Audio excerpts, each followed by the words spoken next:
lovers, welcome back. It is time for Sunday Stash and Standouts again, and I actually did what I promised, and I did some digging through my drawers and pulled out some things that I haven't tried ever, or I haven't tried it in a long time. I've got some new stuff, so this is actually going to be a little bit of a different Sunday Stash and Standouts. I'm just going to go through products like I usually do, starting with the order that I put them on my face.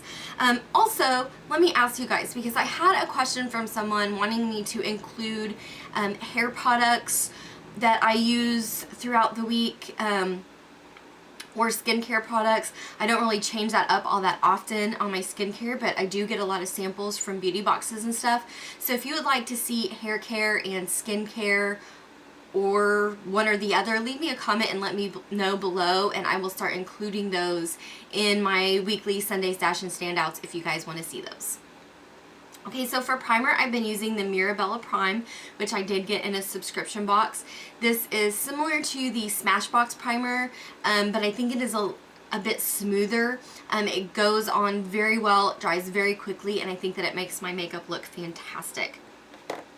And I'm not sure if it's expensive or not, because I got it in the subscription box. I don't remember it being too expensive.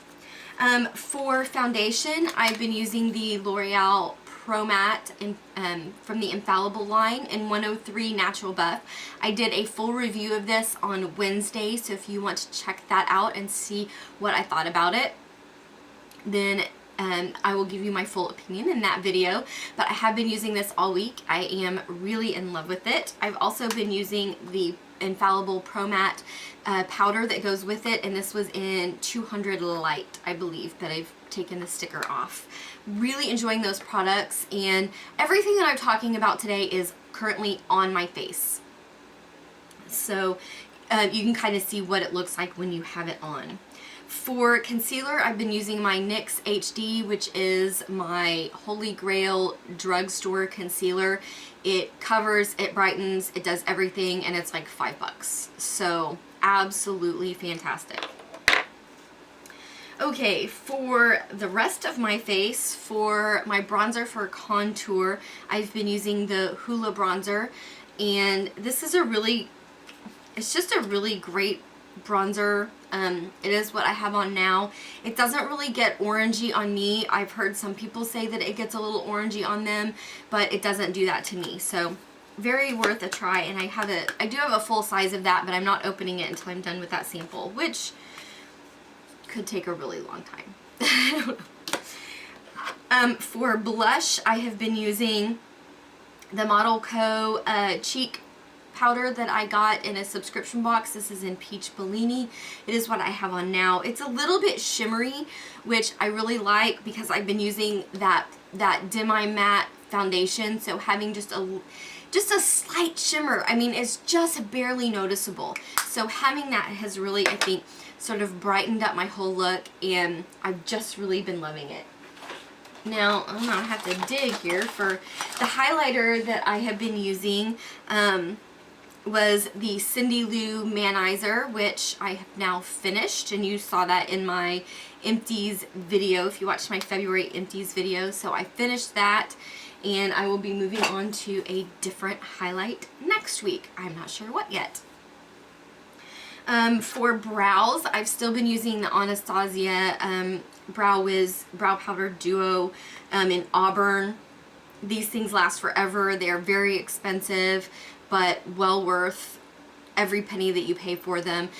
Since I have the purple in my hair, I've been sticking to the Auburn, but I did promise that I was going to pull something else out and try it, so next week I will, I swear, I promise. Where am I on my list here? Okay, for eye primer, I've been using another thing that I got in a subscription box, and this is by City Color, and it is white gold. So far, I've really liked the City Color products I've tried, and they're really inexpensive. I've only tried a couple of lip things and this, so I really want to get some more City Color products. If you've tried leave me a comment below and let me know what you recommend, because since they're so inexpensive, I do want to try some things. But this is a really pretty base, and it does remind me a lot of the Maybelline Color Tattoo in Too Cool, except for this has a little bit of a gold undertone to it, while that one is just purely white. So I really have enjoyed that.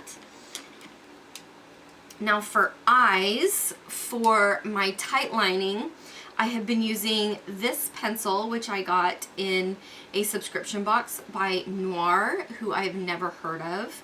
And it is just a long wear eyeliner crayon. It's kind of a gel, or like a, a soft crayon. It's not a pencil. It's the soft liner in a pencil form. And I've really liked it. It doesn't really move on me. I'm actually really completely impressed with it. And I've never heard of this brand before. So I am going to look them up. It says it's made in Germany. So I am going to look them up and see, what other kinds of products they have. For my upper lash line, I have been using another subscription box thing. Seriously, subscription boxes are the most awesome thing ever, and I get way too many, and I need more. This is by Miche Beauty. It is a felt tip eyeliner. This is kind of a little teeny skinny pen, and it has a little teeny skinny felt tip on it, but I really like the control that it gives, and I think that I can get, a decent thick line without having to go over it too many times.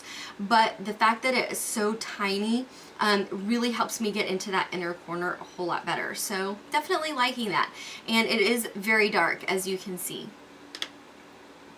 For mascara, I've been using the CK1 mascara. This is the one that I got free last year. I don't know if they're doing the same thing this year, but you get it with the Ulta, if you're a rewards member. If you're not a rewards member, you should be.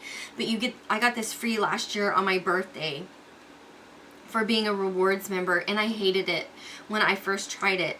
But the brush twists, so you can see there, it's like completely straight and long, and I absolutely hated it. I didn't think it did anything for my lashes that way except for make them dark. But when I noticed the little twist thing on the top and I twisted it and it swirled around, now I actually really like it. I think it gives me a lot of length and thickness to my lashes, so I just keep grabbing for it. Plus, I really like the packaging. And then for eyeshadow, I have been stuck on this palette this week. It is absolutely one of my favorites, another Haute Look purchase, but the Tarina Tarantino, and you've got to love her packaging. This is the Jewel Shadow Palette. It is what I have on my eyes right now. And I mean, gosh, look at these colors. I mean, that hot pink is just to die for, and I just love the way that all of the colors, even the browns and tans that are in here, have a slightly purple hint to them. I'm not really a big fan of just brown eyeshadow. I just don't wear it. I mean, even when it's in my palettes, I almost never touch it. I tend to go for the more of the pinks and the purples and the blacks and the whites and things like that. So this is fantastic for me. And of course, I love those, bright, poppy eyeshadow looks. So I've been stuck on this all week. I think I've used it literally every day this week. I've used it every day this week. I just absolutely love it. So definitely check out Tarina Tarantino. For lipstick, I haven't been wearing a whole lot of lipstick this week. My lips have been very, very dry, and so I've been wearing a lot of these little EOS lip balms. I absolutely love these. I think I have every single flavor that they have, and I just picked up 2 new ones that were like an Easter thing at Walgreens, so you might look for that if you're an EOS fan, because they're super fantastic. It was a little 2-pack Easter thing. But when I have worn lipstick this week, I've gone with what I have on my lips right now, which is really dark, and it is Kat Von D's, and let's see, it's the Foiled Love lipstick, so it's the one that's got the sparklies to it, and it is an Oh My Goth, which I just absolutely love. Now, I will say that these Foiled Love lipsticks, they will settle into the cracks and the fine lines of your lips. So, I generally put kind of a, gloss on top of it once it starts to dry out a little bit. just a clear gloss or a pearly gloss. But a lot of times I don't. You can feel this on your lips a little bit. It does kind of dry out slightly, but it's not nearly even as, what is the word I'm looking for? My brain just completely died. I'm not as even aware of this lipstick as I am of like a gloss that I wear on my lips. So I absolutely love the Kat Von D lipsticks. I only have 3 and I love all 3 of them. But they do tend to get a little bit dry, so you might want to just throw in a clear pearl lip gloss with you. For perfume this week, I've been wearing a sample of Juicy Couture's Hollywood Royal, which is brand new. I actually really like this. There is another Juicy Couture. I like the Couture La La, but that's the only other one from their line that I like. I think everything else is a little bit strong. But I really like this, and my sons actually really like this. They told me I smell good one day this week, which, you know, every now and then they'll surprise me and they'll say something like, oh, you look pretty today, or I like this, or I like that, because they know that I make these videos and they want to be YouTubers themselves. So, you know, they kind of try to get involved with stuff. But they did tell me that I smelled good this week. So if your sons tell you that you smell good, it's probably something good. That is everything for the week. Again, leave me a comment below and let me know if you want me to start including hair care and or skincare products that I'm using in this weekly video. Thank you so much for watching, and don't forget to like and subscribe, and I will see you next time. Bye.